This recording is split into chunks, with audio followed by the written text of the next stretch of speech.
Hi, welcome again to the Path to Profit podcast. I'm here with my wife, Dr. Minette Riordan. I'm Brad Dobson, and we are thrilled to have our guest today, Mr. Tony Wilkins. Hi, everyone.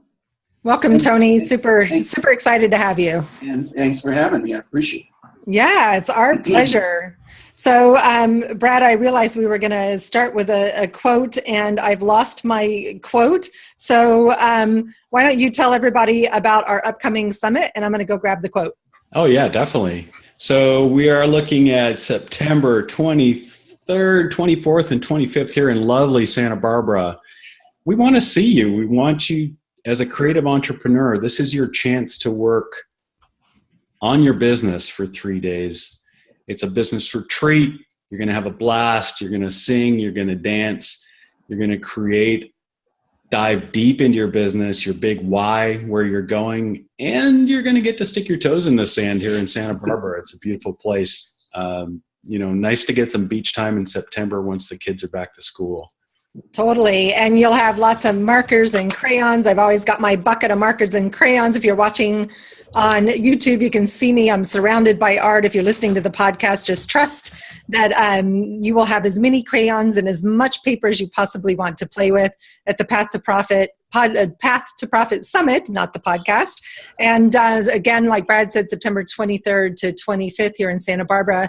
And you can find out more at pathtoprofitacademy.com/summit. And so I had a client here this morning, and part of our ritual when we meet is that we always have tea. And one of my favorite teas is Good Earth tea. And one of the things I love about it is they always have quotes on the little piece of paper on the tea bag. And so the one this morning felt pretty appropriate for Tony in particular. So it says, "Don't let the noise of others' opinions drown out your inner voice." Steve Jobs. That's a good one. That's pretty apropos for me. Yeah. It is. I thought so. I thought it was, I always just trust that the right quote is going to show up for the show every week. Mm-hmm. And this one, so I'll say it again. Don't let the noise of others' opinions drown out your inner voice. And before we started the interview today, Tony was like just already riffing and sharing some great information. And we're like, wait, we're not capturing this. So before we dive into some of the great information he's going to share, I'd love to share a little bit about Tony with you. So I've known Tony for about a year now, I think. And we've done some great work together. We recently appeared on the Public Speakers Association stage together. I'll be speaking at his upcoming conference, the Women of Influence Summit, which I'm super excited about, happening in San Francisco in October. I know Tony will tell us more about that. Yep. Let me tell you just about a few of the things that he does. So he's one of the Just a few of them. Just a few, because there's a lot. Like all of us entrepreneurs, he is a man of ideas. He's one of the premier authorities on connecting people of influence to one another. His popular internet radio show, Small Business Forum Radio on Blog Talk Radio, reaches over 250,000 business owners globally. Dang. It's one of the top business shows on the network. His workshops are meant to really educate business leaders on a great way to connect, which is why we invited him on the show, because he has such a beautiful and unique perspective on connection and networking. And he offers valuable, available resources for building all kinds of powerful business connections. He truly is a masterful networker with global connections across multiple industries, including film, media, art, literary, political, small business, startups, and culinary. So hopefully we're going to hear a little bit about the culinary piece as well. He has spoken to so many different organizations. He has a brand new book out called The Career Whisperer. I love this title. Me too, The Career Whisperer. So he is a publisher of Small Business Forum magazine, the Foodie Quarterly, and Podium magazine. He also has an awesome speakers directory. If you are someone who is interested in understanding how speaking can be a powerful tool to grow your business, Tony is the guy to talk to. So he has launched an amazing, super successful booking service for speakers, which I have personally used and highly, highly recommend. He's creator of the annual Small Business Empowerment Conference and the Women of Influence Summit, and many, many other things. There's a few that aren't even on this list. And you can follow him on Facebook. And he's facebook.com/Tony.Wilkins1. Tony.Wilkins1. We'll have connections to his websites, all of his events, and his social media in the show notes, so it'll be easy to connect with him. So again, Tony, welcome. So excited to have you here today. And once again, thank you so much for having me. I know you've been on my radio show, and I'm really happy that you're doing this. I think more and more speakers need to either do a podcast or a radio show or, something to get the word out about who they are and what they do. Yeah, I totally agree. And so before we started the recording, you were talking about a question that you get asked a lot. It's one I get asked a lot. I was listening to somebody else's podcast this morning, and apparently she gets asked a lot. And that question is, how do you do so much? Like, if we look at this list of things, it's how do you do so much? And I loved where you were going. So if you could talk more about this idea of how you're creating your reality in order to really do what you want to do. I don't know if so much is the right question. Well, exactly. And I'm a one-man operation. I only hire help when I really need to. So people are like, well, how are you doing magazines and you're doing the booking service and you're a speaker and you're a writer and da-da-da-da. Everything that I do sort of prepares me for everything else I'm going to do. It's sort of the Martha Stewart way of doing business, because if you notice, everything she does cross-promotes into everything else that she does. Right. Yeah. So that's number one. Number two, I only take on projects that I really want to take on. I'm in a pretty decent position where I can say, this isn't right for me. I don't have to do this for the money. I can say no to this. And, and I rarely ever say no. I usually say what else. But the project has to be fun, because I'm sort of at the age where I don't want to do anything just for the money. I still got to eat like everybody else. But I don't want to do everything just for the money. I want to do things that are fun and exciting and creative and challenges me and that sort of thing. One of the things, and you mentioned the Women of Influence Conference, which is going to be October 25th through the 27th. One of the things that I did last night was I said, well, I want to do more conferences. And I rarely ever attend conferences. I typically create conferences for the opportunities that I want for myself. And so I said, well, what kind of conferences would I want to create for next year? So I was working on the schedule. I've got 6 or 7 different conferences that I'm putting together. I've got the Speakers Conference, the Big Money Conference, Small Business Conference, Women's Conference, Writers Conference, and Sales Strategies Conference. Oh, you're slacking. 6 different conferences. Now, will I do all of those? I don't know. It depends on scheduling and what else I've got going on and that sort of thing. But because I do so many different things, I can speak on all of these different topics, which means that I have more opportunities for me to get out there and do whatever. Mm-hmm. So that's number 2. Number 3, I look at what does my target market need, And one of the questions that I asked myself when I started on this journey is, what do small business owners need? What do speakers need? And I started making a list of what speakers need. What do I need? And what do other speakers need? That's how the directory came about. That's how the booking service came about. That's how the book came about. Because I realized so many speakers were coming to me and they were saying, help, I need help with X, Y, Z. Mm-hmm. And then I sort of created the product or service around what the need was. That's excellent. Yeah. I love that. And so I loved what you said in particular about one being the Martha Stewart of business, because I love the way it connects your business and your food love probably, but also the way that you said everything that you're doing connects to everything else. So it may seem like a lot of different things that are happening, right? And yet they're all connected and they all lead back to revenue. And, we talk a lot about profit and how to create profit in your business. And you've been really masterful at creating multiple streams of revenue. Well, I kind of had to do that because in 2008, when the economy was really in the toilet, and at the time I was doing consulting, but I was doing B2B telemarketing. I was one of the highest paid telemarketers out there. I was really successful in doing it, and then the economy hit, and nobody was hiring me. And I said, I had been wanting to retire for a while, and I said, how can I transition?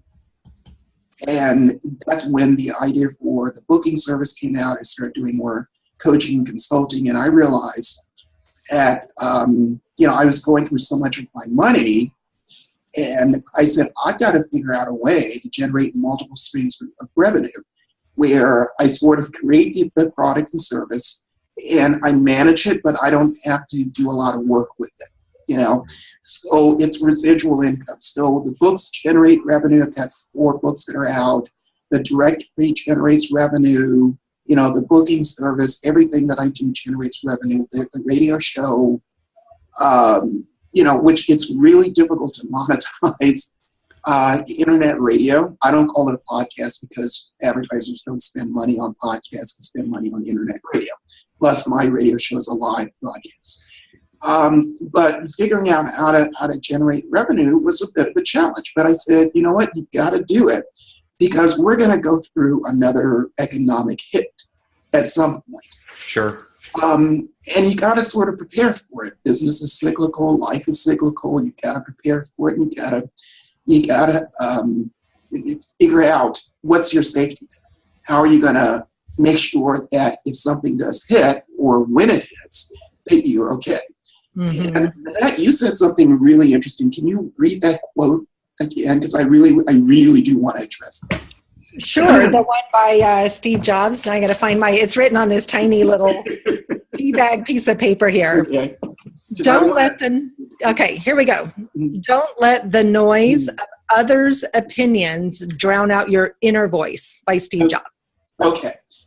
Now, let me tell you why that's apropos for me, at least.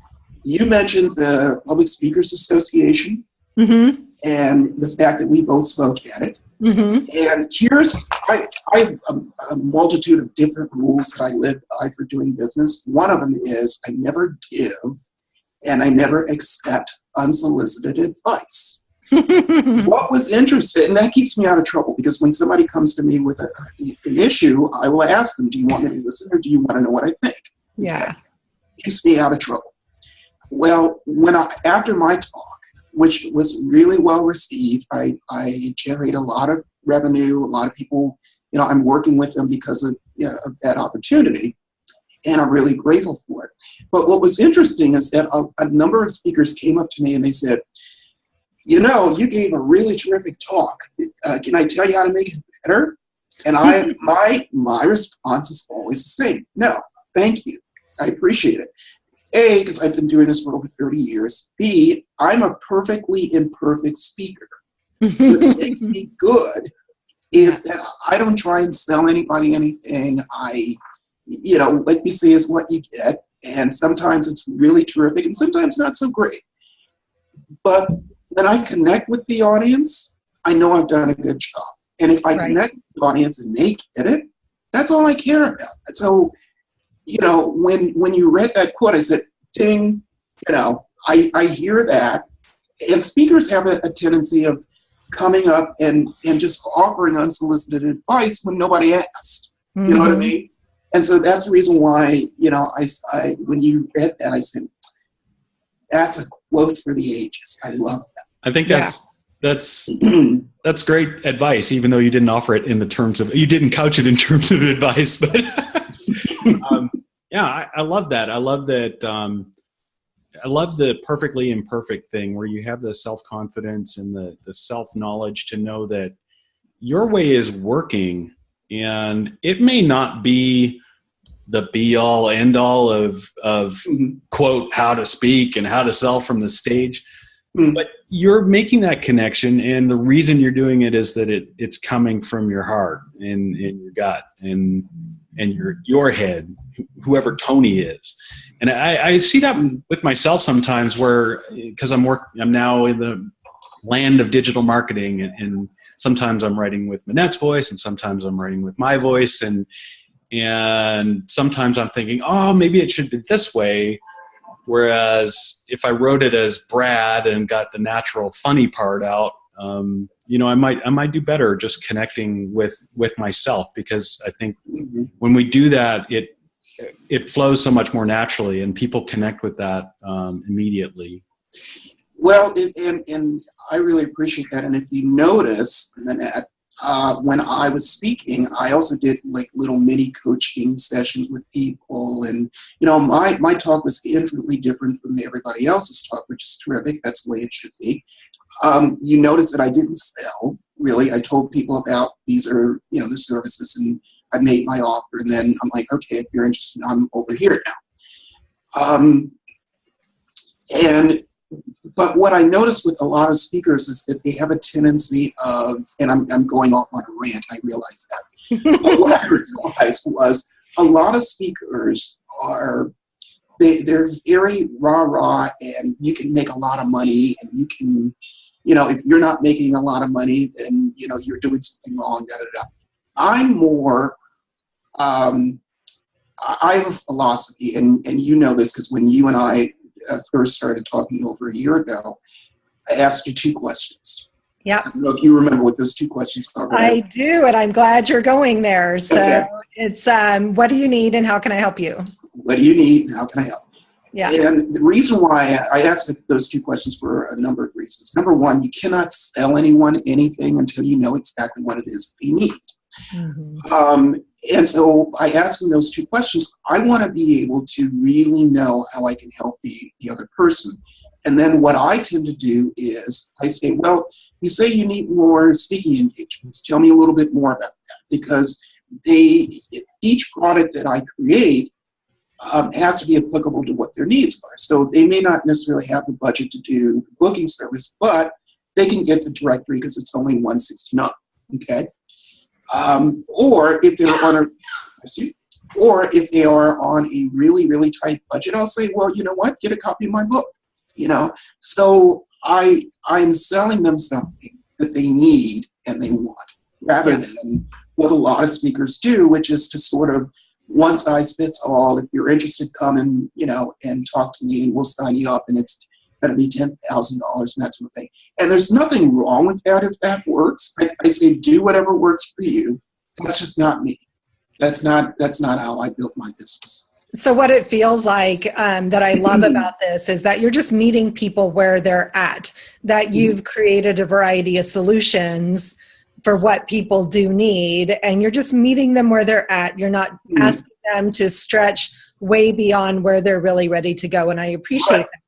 And I know these 2 questions are even broader, and you use them even more than just in a speaking context. So can we shift the conversation to talk about your perspective on networking and how you approach networking, how you make networking work for you? And I know these 2 questions are an intimate part of that.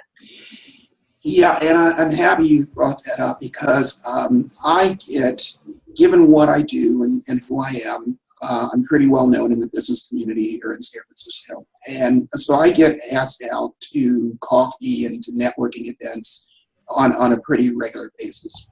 And I rarely ever network anymore, unless I just want to get out of my sweats and put on actual pants and get out of the apartment. Part of that has to do with something that happened a few years ago, where I was doing my radio show and I was creating something, a product or service or event or something. And I said, well, I'm going to reach out to the people that have been on my radio show and ask them for help. And I wasn't even selling anything. It was just, I could use your help with XYZ. And, I contacted 42 people who had been on my show. Do you want to take a guess at how many people really contacted me or returned a phone call or email? Want to take a guess? 0. 1. 2 people. 2. 2 out of 42. And I got, and hopefully I can say this, I was pissed. Yeah, you're free. Feel free to curse. No, Okay. go for it. Yay, because I love to curse. Okay. So I was pissed off because I'm thinking these people were on my show. A lot of them didn't even do anything to promote their own segment on my show. And they got, their 15 minutes and then I never hear from them again. I said, I don't want to do business like that anymore. Yeah. And so it got me to thinking, who do I want to do business with? And that's when I started realizing that every relationship that you have should be reciprocal. Okay? We all need something, and somebody says, well, I don't need anything. It just means that they haven't figured out what they need. Okay? And I usually, when I hear that, I usually tell that person, well, come back to me when you figure out what it is you need. Because we all, if you're in business, you need something. Okay? And it might be just a connection, an introduction, it might be more scales, could be anything. And I said, you know what, I only want to do business with people who understand what a reciprocal relationship is. And so one of the first things that I do is I ask those two questions, and then I tell people, I'm only interested in long-term reciprocal relationships where we help each other get wherever we're trying to get to. And what I call that is influential networking. And I teach workshops on it. I've got a new book that's going to be coming out in 2017, 2018 on influential networking. And it's the philosophy of giving to get. Okay? Tell me what you need, and I will help you. I will connect you with those people. I will make email introductions. And it goes, and let me clarify, this goes a step beyond referrals. Because you can, with referrals, you simply make an email introduction and then you never hear from the person again. Mm-hmm. This goes a step further because there's an accountability. There is a sense of, tell me what you need and then let me tell you what I need. Okay? Sure. I wanted to interject. So I think maybe some people might say, oh, well, he's just talking about joint venture type of things. Mm-hmm. Not really that, is it? It's much more of a much closer relationship, I think. Yeah, it is, because you are being a little bit more selective with who you do business with. You are, if somebody comes to me, and let me tell you, on a daily basis, I get an email from somebody who will either request an introduction or will introduce me to someone. That's part of the reason why I don't really network anymore, because I don't have to. And I mean, it's a great position to be in. I'm not being arrogant. That's just the way that it is. Because what I realized also was when I was going out to these networking events, and they're all terrific, and there's nothing wrong with it. But what I was realizing was that I was coming home with, 20, 30 business cards. I'd send out an email. You know how it is. You send out an email. Nice meeting you. Here's some information about me. Let's have coffee. Let's talk. And then you may or may not meet with the person, and you may, they may have a need in doing business with you, and, chances are they probably won't, unless there is a need. And so I really got tired of going to these networking events and meeting all these people, and nothing was happening. I mean, there's a terrific... Yeah, and you hear this a lot. People complain all the time that they feel like it's a waste of time to network, that they don't get anything out of it, that they don't want to do it. They're introverted and shy. We have a lot of clients who are like, I don't like networking.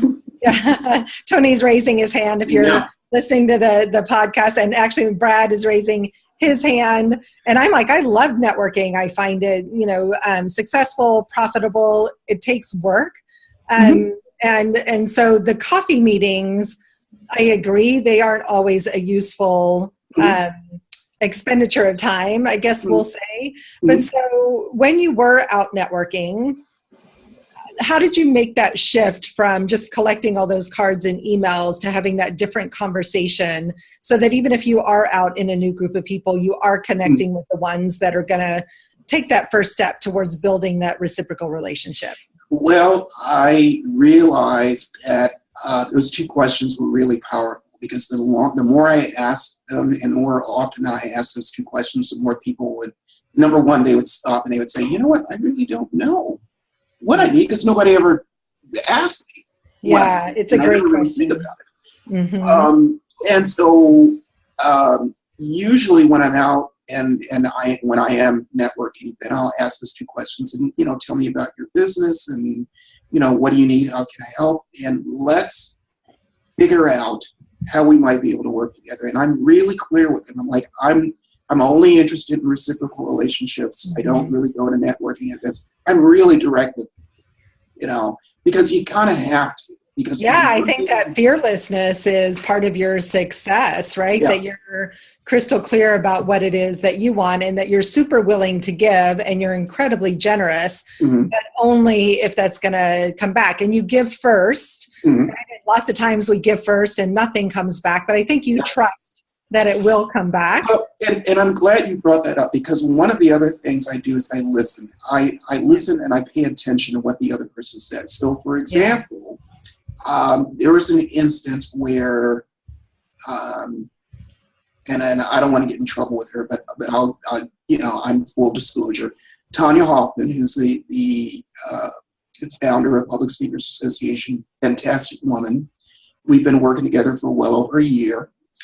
Tanya introduced me to a couple of speakers. I'm not going to tell you who they are. Speaker number one was really, really happy to work with me. She became a client. We've been working together for over a year. Really fantastic woman. And she got it. But what was interesting is she said, well, tell me, Tony, tell me what you need. Okay. Speaker number two never asked me. He was all about, well, I want to get on more stages, and Tanya says you can help me with that, and I want you to help me with that, and blah, blah, blah. And I said, well, I've got some options. And, I told him about the products and services that were available. And, well, I hear that you're doing this conference, and I want to be da-da-da. Never once did I hear, Tony, tell me how I can help you. Right. Okay. If I don't hear that, I know I'm not going to do business with that person. So you wouldn't even do business with them from the perspective of wanting them as a client? Not really, because this particular speaker, everything that I told him, well, I don't want to pay for blah, blah, blah. So what I began, the more digging, the more questions I started asking, the more I began to realize he just wants me to help him, to give him a handout. Right. And, he wasn't looking to help anybody else. He just wanted and that's important, because you begin to realize that this is someone who you're not going to want to do business with. Well, sure enough, I ran into this person at the PSA and really didn't have a whole heck of a lot to say to me. And I was okay with that, because I figured out where it was coming from. Sure. Okay. And that's okay, but that's not how I do business anymore. Yeah, and I love your clarity. And for anybody that's listening, especially if you're newer in business, that not taking every client who comes in the door or every prospective client is okay. And in fact, the more you say no to the wrong clients, it creates space for the right clients to come in. So I love that you've really built your whole business over the last few years around these two questions. They form the core content, not only of what you teach, but how you practice being in business. Right. And so I'm curious how it's really impacted your consulting business by just asking these two questions. What did you notice that shifted for you? Well, what's interesting is when you ask those two questions, it also forces you to pay attention, to really be clear on what you need so that you can tell the other person, and to pay attention to how people interact with you. And I'll give you a really terrific example.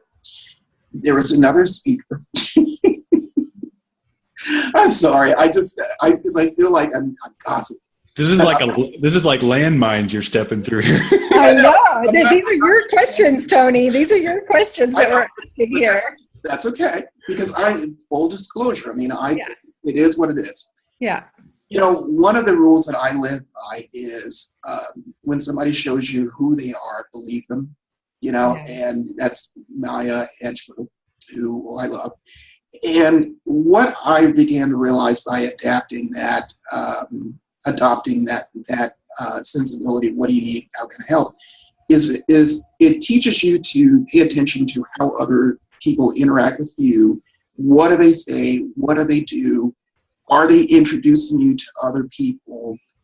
Are they spending any money with you? You know, one of my big bugaboos is, because I create so many different opportunities, whenever I have a conference, I usually go to people that I'm working with and people that I like first. That's before I post anything on a speaker's website, or I go to Facebook and make an announcement. And that ticks off a lot of people, a lot of speakers, because they will come back to me and they will say, you know, Tony, I heard you, and I actually had a speaker that did this. You know, Tony, I heard you're doing a women's conference, and how come I didn't know anything about that? And, you know, and they were really upset. And I said, well, this is my process. You know, if you're not a client, because I want to book my clients first. If you're not a client and you're not spending any money on advertising, and you're not, you know, whatever, you're not spending any money, you're not investing in me, I'm going to go to the people that are first before I go to anybody else, and then I'll go to the general public. Okay? It's not that I don't want to work with these people, but obviously my priority is to work with those people who are invested in me, in my business. Okay? Well, I see it interesting. So I see it as the opposite as well. And then I have a couple of more questions for you. Sure. But I saw it as you're investing in us as your clients, that your commitment to us was to get us booked to speak, right? And so you're creating opportunities for us to speak on bigger stages. Absolutely. So for me, you know, when you position it from the perspective of, look, I'm doing this for my clients, you know, this isn't about playing favorites or any of that. No. This truly is about you being of the highest possible service to your clients.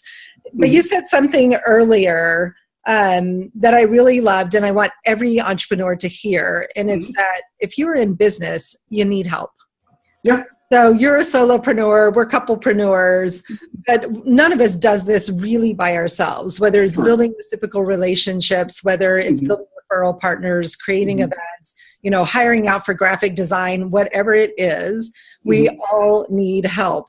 And so, you know, I'm curious if that sense of knowing that we need help was part of the inspiration behind the two questions. Well, it was, but it was also a sense of resentment, you know. And I was on another radio show 2 weeks ago, and somebody said, well, you know, what do you owe your success to? And I say, eternally being pissed off.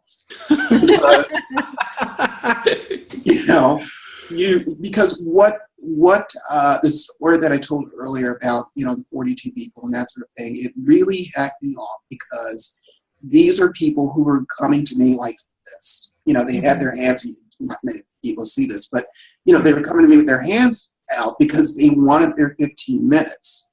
Right. But I was sort of sitting there going, okay, so what am I getting out of this? They're not spending any money on advertising. They're not even promoting their own segments. They're not, you know, submitting any articles to any of my magazines. They're not buying my books. What am I actually getting out of this? Yeah. And so that really forced me to look at what's really going on. I'll tell you something else too. Even though I didn't know it at the time, I started doing this years ago, particularly when I started doing the radio show 5 years ago. Because one of my rules is, if you're coming on the show, you have to help promote your segment, which helps build my audience, helps me increase my advertising revenue. And if I look at the numbers and I see that your segment is not getting a bump, because I promote everything. But if I see that you're not promoting it, I don't see anything on social media, I don't see the numbers go up, I'm not going to invite you to come back on the show. Because the only thing that you want is your 15 minutes. And that's not doing me any good. See, it's got to be reciprocal. I got to see something that's coming back at me. Well, that makes sense. I mean, you know, you're not in it to give things away. Right. So Brad, do you have any questions for Tony? I mean, he's been sharing a lot of great information here. You know, the thing that jumped off the notes in your bio for me was this title, The Career Whisperer Behind the Podium. So I guess that's your newest book. Is that right? That is the newest one. Yes. Maybe you could tell us a little bit about that, just on a separate topic, because Okay. I love that title. Well, thank you. The Career Whisperer actually came to me through a buddy of mine, Valerie Branch, who is a terrific radio host and producer. She works at KGO. I want to give her a shout out. And she and I were talking because she was struggling with her career. And we started talking about what she wanted to do. And this was way before she got into radio. And what a lot of people don't realize about me is that, yes, I'm a speaker and a writer and that sort of thing. But what I really am, and my official title, is a small business strategist. Because one of the things that I'm really good at is sort of looking at a business and seeing what's working, what isn't, and maybe tweaking it and giving you some options to generate more revenue or, to get the word out or do whatever. Okay, so Valerie, and I don't think she'd mind me telling the story. Valerie was sort of struggling in her career. She was a comedian, but she wasn't really making any money and she wasn't really getting anything out there. And so we were talking, and I said, you're really good at radio. She had been on my radio show a couple of times. And the interaction was just, it was natural, it was organic, it was fantastic. I said, you should really think about getting into radio. And long story short, she started doing her own radio show. She started doing freelance. And then she started going around to some of the larger stations. And she now works for KGO. She gets paid. She's a producer and a radio host. Wow. And she's doing terrific. Well, during our main conversation, she said, you're kind of the career whisperer. I love it. Because that's kind of what you do for people. And I said, well, yeah, I guess so. And I'm thinking, it's a great title. Oh, yeah. And yes, I do give her credit in the book. So I'd be getting that on T-shirts, get that domain. Well, that's sort of my moniker at this point. So yes, awesome. I love that. Is that on Amazon in the business category? It's on Amazon in the business category. As a matter of fact, I'll be doing a book launch next week, as a matter of fact. And I'm really excited about it because the Career Whisperer is really about, it's sort of a step-by-step, this is how you book more speaking gigs. And this is from the perspective of the speaker as well as someone who is an event planner as well. This is what event planners look for. This is what they want. Because, and this sort of came about because I was getting so many questions from speakers and from new speakers as well as established speakers, because they were saying, well, you're doing all these speaking engagements. How are you doing this? Mm-hmm. And number one, I don't really pay to speak. I just got that question this morning. I don't pay to speak unless it's an opportunity that I really want. And number two, because I create a lot of the opportunities, so I'm pretty busy anyway. But I was getting all these questions from speakers, and particularly from the SBA, who attendees would come to my workshop at the SBA, and they would say, how are you doing this? How do you get into media? How do you get other people to notice you? How do you, and so I said, you know what, let's just put this in a book. It's 114 pages. Definitely. And it's really step by step. This is how you do it. This is what you need to know. Mm-hmm. Yeah, that sounds like one we might be picking up soon. That's awesome. I love it. So before we close out the call today, you've shared some phenomenal information. I've been taking notes. We'll put some notes in the show notes as well about some of the highlights of our conversation today. So I have two more questions. Sure. I'm curious about the foodie magazine and your passion for food and, nurturing that piece in addition to all the other things that you're doing. Mm-hmm. And then from there, if you would just tell people what you want them to know about working with you and how can they find out more? Okay. Foodie Magazine is a magazine that I launched about 2 years ago. And because it sort of came out of the cookbook, the Single Person's Cookbook, which is a cookbook that I wrote a number of years ago, because I really didn't want to write I wasn't ready to write another business book. I want to do something fun. I love food. I love writing about different restaurants or teaching myself how to make certain recipes. So for example, I just recently taught myself how to make poke. which I love.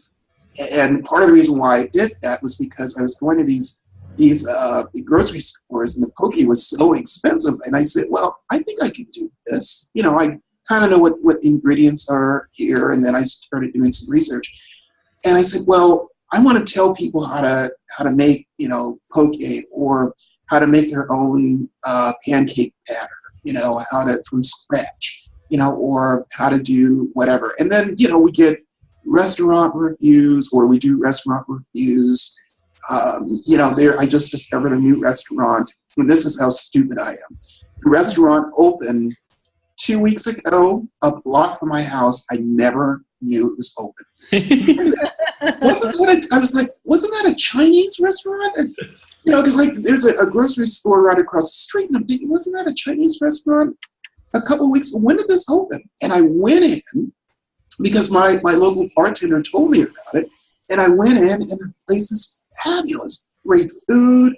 I met the owner. He's coming on the show. We're doing an interview in the magazine. And I said, people need to know about this. And by the way, for 2 weeks, this place was packed. So apparently I was the only idiot who didn't know it was open. Okay? So the magazine is quarterly. The next issue comes out in September. It's everything I do, for the most part, is online. And it's just restaurant reviews, food tips, different articles on food and living and that sort of thing. And I'm really proud of it. Awesome. So all these different things that you're doing, where can people go to find out more about you, about how to connect with you, especially about your booking service for speakers? Well, the easiest way is just to email me directly, because I answer all my emails. AWIL267-487 You can connect with me on LinkedIn, Tony Wilkins with an I, Tony, Wilkins. You can connect with me on Facebook, on Twitter. Shoot me an email, and when you send me an email, I want you to be able to answer those 2 questions. What do you need? How can I help? Nice. Yeah, and folks, Tony, I think you better ask him the same questions too. Yes. And do you even have a website? I have a website for the radio show. I've got a new website, and that's one of the hush-hush secrets that I'm not prepared to talk about, but I've got a huge new product and service that's going to help a lot of speakers that's going to be launching around the end of this year, beginning of next. Nice. Which I was working on it last night. I'm really excited about it. But this is going to sort of answer the question for speakers, what do you need? And here it is.